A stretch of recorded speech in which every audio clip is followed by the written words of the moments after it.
अच्छा दोस्तों, कुछ ऐसे लोग हैं जो मुझसे बार बार कमेंट सेक्शन में मैं पढ़ता रहता हूँ। ऐसा नहीं है कि मैं पढ़ता नहीं होता, बिल्कुल ही कुछ कमेंट जो मेरे सामने आते हैं, जो जो पुराने कमेंट्स होते हैं, जो मैं किसी मसरूफियत की वजह से देख नहीं पाता, उनको माजरत के मैं रिप्लाई नहीं कर पाता।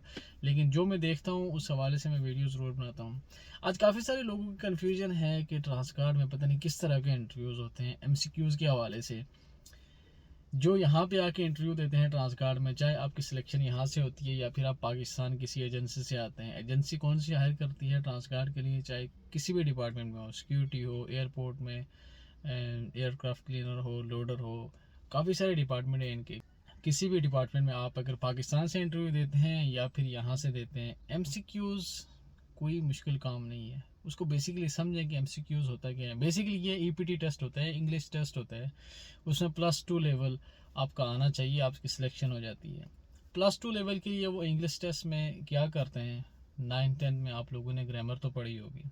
अब यहाँ पे आके आप लोग कंफ्यूज हो जाते हैं कि ग्रामर में किस तरह का टेस्ट होता है। मैं कुछ आपको लेंथी प्रोसेस नहीं बताऊंगा, कुछ एग्जांपल दे के समझाऊंगा कि किस तरह के एमसीक्यूज़ होते हैं, किस तरह का उनका पेपर होता है जो इंग्लिश टेस्ट लेते हैं। उसके 3 पोर्शन होते हैं, बल्कि 4 पोर्शन होते हैं। एक तो आपका इंट्रोडक्शन होता है जो आपका लाइव डेलीगेशन लेता है आपसे, कुछ आपके बारे में सवाल जवाब होते हैं, इस तरह का इंट्रोडक्शन होता है। बाकी जो पेपर होता है उस हवाले से बात करते हैं। उसमें सबसे पहला जो पोर्शन होता है मल्टीपल चॉइसेस का होता है, वो भी मैं बताता हूँ आपको किस तरह की होंगी है। दूसरा पोर्शन होता है करेक्ट एंड फॉल्स का, वो भी बताऊँगा। और तीसरा पोर्शन जो होता है वो एसए का। पाकिस्तान में क्योंकि मैं लास्ट टाइम एक लड़के से देखा था मैंने, ऐसे भी है, उसमें ऐसे भी आपको लिखना पड़ता है जो लोग पाकिस्तान से आते हैं। यहाँ से जो लोग इंटरव्यू देते हैं शायद उनको ऐसे लिखना नहीं पड़ता।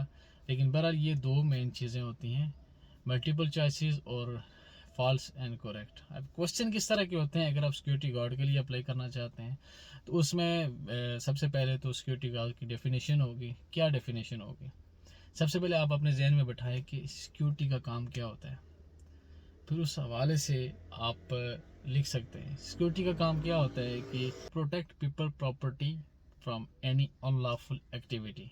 अब इसको डिटेल में जितना भी आप खींचें, काफ़ी सारी चीज़ें निकालें। पीपल प्रॉपर्टी में सारी चीज़ें आ जाती हैं, घर बार, मॉल्स भी आ जाते हैं, उसके बाद बैंक्स भी आ जाते हैं, ये सारी चीज़ें उसमें कवर हो जाती हैं। अगर आपने डिटेल में खींचना है वो किताबों में आप लोग देख लेंगे डिटेल में क्या डेफिनेशन है इसकी। For example first of all multiple choices की बात करते हैं। अगर आपको इस तरह का मल्टीपल चॉइस आ सकती है, एक मल्टीपल चॉइस आती है कि in case of any emergency we should assemble in a basement first. उसमें 3 ऑप्शन होंगे, एक होगा बेसमेंट होगा, एक होगा असेंबल पॉइंट होगा, और तीसरा जो सी होगा वो हो सकता है रूफ। तो उसमें से आपने सही जवाब टिक करना है। तो सही जवाब क्या टिक होगा, यहाँ पे यूई में आपको पता है कि हर जगह असेंबल पॉइंट बने होते हैं। इन case of any fire emergency, किसी भी किस्म की इमरजेंसी होती है तो आपको जो डेजिग्नेटेड एरिया होता है असेंबल होने के लिए उसमें आके खड़े होना है। तो उसका करेक्ट आंसर कौन सा होगा, असेंबल पॉइंट। इसी तरह की मल्टीपल चॉइसेस होती हैं, 3 ऑप्शन होते हैं। सिक्योरिटी से रिलेटेड होंगी, अगर आप सिक्योरिटी गार्ड के लिए आ रहे हैं या अगर किसी और फील्ड में आ रहे हैं तो हल्का सा उससे रिलेटेड होंगे। या फिर सेकेंडली ग्रामर के इस तरह के क्वेश्चन होते हैं जिसे आप फिल द ब्लैंक्स, वो किस तरह के होते हैं, जैसा कि he is going to Dubai. अब ये तो पूरा सेंटेंस आ गया। अब इसमें उन्होंने क्या किया होता है, he dash going to Dubai. अब डैश में क्या लगता है, नीचे आपको 3 ऑप्शन होंगे, इज, आर या फिर वी या फिर इस तरह कुछ और होगा। अब आपने खुद से सोचना है। आर होता है बहुत सारे लोगों के लिए, इज होता है ए के लिए, तो वी होता है यानी कि उसमें 2-3 होंगे। तो डेफिनेटली यहाँ पे इज लगेगा, he is going to Dubai, वो दुबई जा रहा है। इस तरह से आपको और भी इसी तरह के 3-4 क्वेश्चन आएंगे जिसमें इज़, एम, आर, इस तरह के हेल्पिंग वर्ब लगते हैं। तो हेल्पिंग वर्ब लगाते हुए कंफ्यूज नहीं हुआ करें। आपको पता है कि आर, बहुत सारे, एक से ज़्यादा लोगों के लिए आर लगता है, एक के लिए इज़ लगता है, ये कॉमन सेंस की बात है। आई एम, अगर आपके बारे में बात होती है तो उसमें एम भी आता है, आई एम, आई डैश उसमें आपके लिए एम लगेगा। अभी हैज़ और हैव में आप लोगों को डिफरेंट पता कंफ्यूज हो जाते हैं, हैज़ और हैव।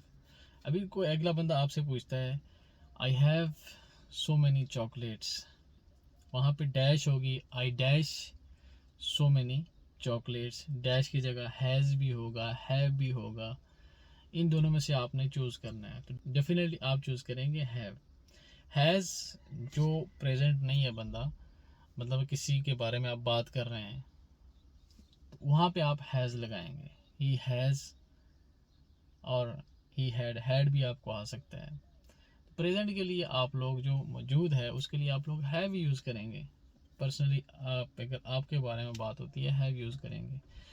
तो उसके बाद जो तीसरा पोर्शन होता है correct and false and correct वाला, जैसे कि पहले मैंने एग्जांपल दी थी आपको, उसमें आपको इस तरह का आ सकता है कि in case of any fire emergency we should assemble in basement. Is it correct or false? Definitely is it false. So इसी तरह की 3 पोर्शन मैंने आपको बताया। चौथा जो पाकिस्तान से आ रहे हैं ऐसे होगा, ऐसे जैसे आप कोई ग्रामर में होते हैं स्कूल पे, आप पे, या फिर कोई फेमस पर्सनालिटी है उस पर ऐसे लिखना होता है। ऐसे में क्या होता है, बस एक आपकी इंग्लिश का कॉन्सेप्ट पता चल जाता है कि ये बंदा इंग्लिश में इसके बारे में डिस्क्राइब कर सकता है या नहीं। सो इसको बहुत ज़्यादा तूफान बना के ना समझे, बहुत ज़्यादा टफ है। अक्सर लोग मैंने देखा है कि ट्रांसगार्ड के इस इंटरव्यू से बचने के लिए 8-8 10-10 लाख रुपए वहाँ पे किसी और सिक्योरिटी में देंगे या किसी और जगह जाएंगे, लेकिन यहाँ पे आके फिर भी वही कुछ होता है। डीपीएस करते हैं आप, सिरा करते हैं, पीएसपीडी जैसे पीएसपीडी करते हैं, डीपीएस तो खैर अभी चेंज हो गया, सिरा हो गया, तो वहाँ भी तो सब कुछ इंग्लिश में ही है। सो इंग्लिश से भागे ना, इंग्लिश को समझें। ग्रामर इज़ नॉर्मल, जैसे आप अपनी ज़ुबान में यूज़ करते हैं, जो सामने बंदा का मौजूदा उसमें जैसे आप बात कर रहे हैं, वो जा रहा है, वो सामने जा रहा है, वो जा चुका है, जा चुका फिर पास में हो गया, वो जा रहा होगा, ये फ्यूचर वाला होगा, वो जा रहा होगा, पता नहीं कब जाएगा, कल जाएगा, 2 घंटे बाद जाएगा। इस तरह की चीज़ें होती हैं। आपको थोड़ा सा अगर नहीं समझ आती तो आप यूट्यूब पे आपको काफ़ी सारी चीज़ें मिलेंगी। सो इसमें कंफ्यूज होने वाली बात नहीं है।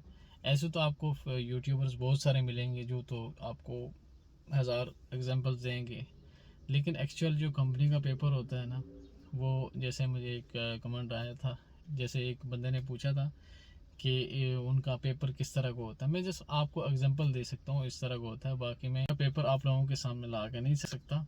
सो उम्मीद है आपको ये इन्फॉर्मेशन हेल्पफुल लगी होगी। दोस्तों के साथ भी शेयर करें। मज़ीद इसी तरह की इन्फॉर्मेशन आपको मेरे चैनल पे मिलती रहेगी। अपना और अपना इस चैनल का ख्याल रखिएगा। मिलते हैं इस तरह की वीडियो में, तब तक के लिए अल्लाह निगहबान।